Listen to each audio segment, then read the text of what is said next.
to Arcademoica, vlog 18 on the Doctor Who pinball restoration. Right now the cabinet is in the game room. I will soon be installing it on its legs in order to have more space, because in my workshop there is so much thing at the roof. I could not be able to put the head with the Dalek. It just won't fit. So soon, pretty soon. But before that, I have some prep works to do. As example, I put the playfield on its sides in order to be able to complete the installation. I'm gonna put the backboard here, and I will soon put the apron. But to do that, I must first remove the old stickers and put the new ones. And here's the back of the board, and the little clip that goes right here. Pretty close to the end. How about that? Pretty excited. If everything goes as planned, we should be able to do maybe a startup by the end of this vlog. Let's hope so. Feels so good to see my workbench getting cleaner and cleaner by the moment. Look at that apron. Isn't it great condition? I just removed all the stickers and the goo. There was so much goo going on, and I let the product have its effect also on the sticker here. It's about to be applied, and while the goo buster were making its work, I put back this coil and just have to solder it back. And I also put the back panel and the metal bracket. This looks pretty good. So the apron is literally the last piece of the puzzle before putting the playfield back in the cabinet. I realized that my coil had to be actually turned 90-degree clockwise, otherwise I was not able to put the apron on, and it's now ready for action. Also, just a little details. Make sure that the little wire gate here is actually this way, so the ball goes like that and then it goes the other way around. And here we are, putting the apron.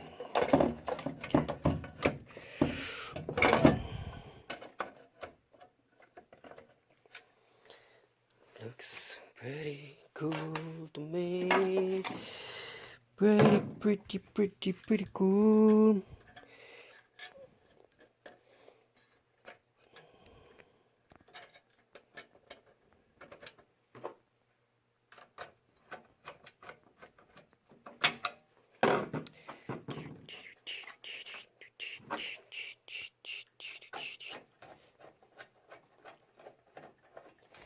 Come on.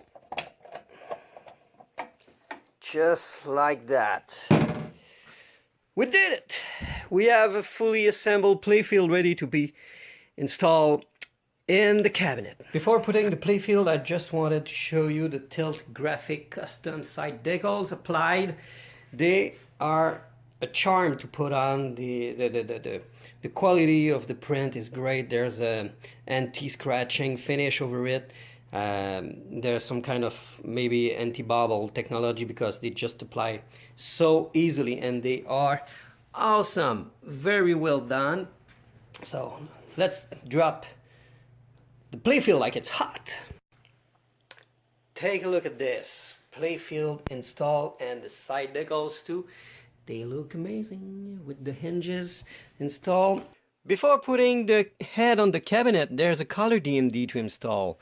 And before that, there is some work to be done on the lighting board of the speaker panel. I don't know if you recall, a few weeks ago, I started doing some prep work, such as putting the wire solder on this little board. But I also have to modify those two SMDs frosted lead from Comet Pinball so that they hold in place and be as thin as possible. And to do so, I need to use some pair of pliers, such as like this and like that, to remove the dome as well as the socket, to be left only with the two SMD module and the two little wires. And those are to be soldered in place like that. I may shorten the legs just a little bit, but these will be hanging just like that, and I will have a, a flat lighting board. Isn't it beautiful? So I have 7 of them to do, so let's get it on. The installation went pretty well. It's quite easy to do so as long as you take your time, and now that it's done, I'm finally able to install the color DMD. And as most of the product of mods, and quite I think actually any electronic product right now, most of them are not provided with their instruction. It's yours to download them and print them and follow the instruction carefully. These instructions mention that you have to keep the original hardware but remove the original spacer. They provide their own spacer for you to use, and this allows the color DMD to be as close as possible to the window, otherwise there will have been a gap. And just as you install it, there's a first blocker here. You know, the spacer here is preventing the color DMD to be fully set down on flush with the speaker panel. So I will have to remove just a little bit part of the spacer for the color DMD to sit flush. This was pretty easy to perform as long as you have a wood chisel like that, and now it sits perfectly. And actually you use the spacer previously removed and you put it on top like that, and now you're capable of securing the color DMD in place like that. Another step to perform is to actually remove that screw here and put in place the ground braid that is provided with the color DMD. You have to ground this.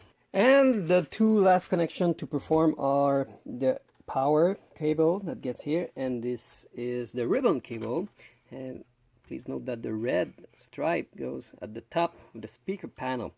So this speaker panel is ready to be installed, but we won't do so until the machine is on its legs. The cab is now on its legs, and it's time for the head to be put on. But just before that, something I wish to do for a long time since they've been applied is just some peeling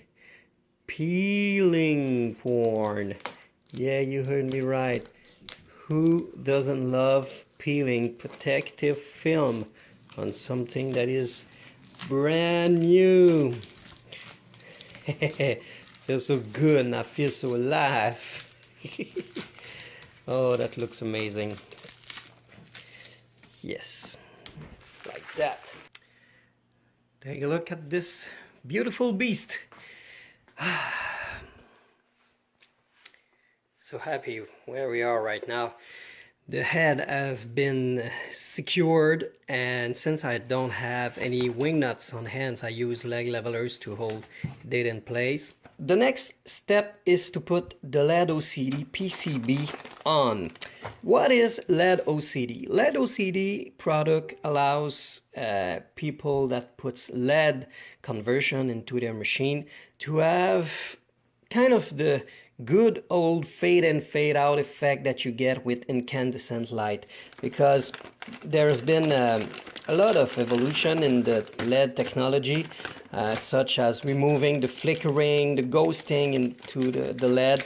But now we are a step further with this PCB, because it actually, the simplest way I can put it, it actually puts a little fade in and out on the lighting of the lights. Like many mod, since this is not factory design, this one is not as elegant as it could be. Maybe putting it that way will look a lot more better. But actually they provide a wide series of cable, and of course I printed the document from the website to follow every step. So I will install it and get you back to you when it's done. The board is installed and connectors are also plugged in. This one can go to either G133, 34 or 135. Let's put it on 135. And that one can either go to 137 or 138. Let's put it at the bottom. And there's also the power cable, which goes up to 1803. And if there is already a connector here, there's an adapter to plug the original one. That there's some kind of Z connector that can be put here. And there's also a USB cable, okay? And now that's the fun part ahead of us. This USB cable is to be passed through the hole and routed to the front of the machine, where you can actually plug a laptop, and you have to have the machine powered on to program the software so it will be customized to your actual game. And we'll get to that later, but there could be a lot of stuff to tinker with, because you can actually decide of the fading in and out and the control of each and every insert and everything. Yeah, we'll see about that later. But anyway, this one is put on. So next step is to actually pull the harness of the cabinet and the playfield through here and plug everything. There's a huge step completed, which is connecting both harness from the playfield and the cabinet. I cannot address how important it is to strap those harness with the tie wrap here. So when you move the game and you fold down the head, yeah, the harness is pulled upward, so it prevents putting some stress on the connectors, because sometimes if it's not well connected and you move a game, you may end up with connectors disconnected from the head. So strap them up.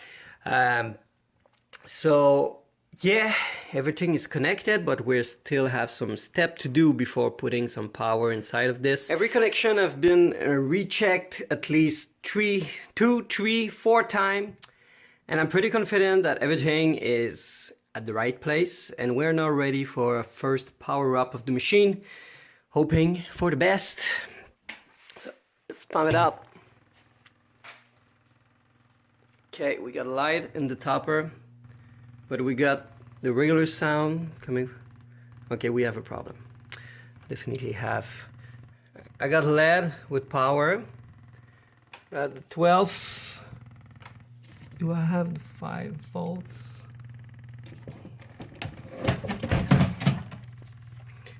Okay, I'm looking at the MPU now, and there's definitely a problem going on here.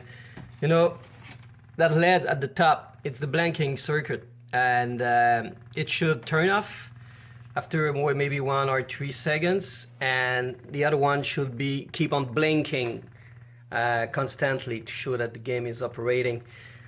Okay, I'm gonna close this. Oh my god, don't need that. Okay, we have a problem. The game is not booting. What happened? Those boards were just moved aside for a little while on the workshop. I did not touch them at all. They were working perfectly fine. And now the MPU is stuck. It's not booting. Great. I'll see on PinWiki website, do some research, and see what could be the cause of the light, the D19 LED being stuck on, and how come the D20 is not lighting up. Okay, I just read a lot of information about the booting of the WPC system, and usually if the light is still on, the first step to take is to actually check on the U21 chip here if the third pin is actually high or low. If it's stuck on high and the light is not shutting down, it can mean that either the U21 or U5 can be defective. And if it's low, which we hope not, it could be either the ASIC chip or the clock, either one of the 8 or 32 megahertz or the ASIC chip.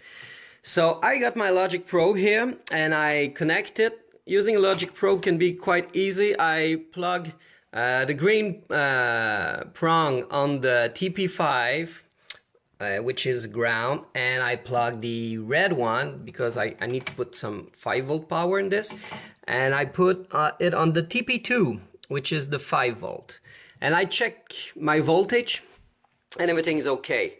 I got my 20-volt, my 12, my 5-volt, everything is in range. So I'm left with poking at the 3rd pin here, and we hope, actually there's a problem, so it's either it's going to be high or low, and this is going to teach us a little bit about what is the problem coming from. Okay, let's power it up again. Gosh, I hate it so bad. Okay, 3rd pin. We are stuck in low. Okay, we are low on U21, 3rd pin. So this means that it's not those chips that are defective, but could be actually either the ASIC or the clocks. I do not have on hand an oscilloscope to check the signal of the clocks, and that could be helpful. What I have right now is actually another WPC89 with exactly the same MPU board, but it's not the same machine as the same owner. I could do some tests. It could also be that chip here, so I could do maybe a swap and see if that's the problem. I'll get back to you, just checking this. Okay, I made a swap and put it back, so the machine was working fine either with the CPU chip here. So the CPU chip is not the problem, and so that really left me with 3 possible issues. I'm not in the best of mood right now, but I was, you know, machine rarely when we assemble works on the first shot, but I was not expecting that kind of problem at all because the machine was working perfectly fine. I take a good care manipulating the PCB when I refurbish the head, but it's fragile electronics. Machine is pretty old. So yeah, I'm gonna do much more work right now, trying to either maybe do I'm gonna try to find first new clocks, and I'll talk with both owners if I can do just an MPU swap just to make sure that this is the MPU. Pretty sure it is anyway. So stay tuned. Progress will occur in the next vlogs, I promise. Until then, have a great pinball time.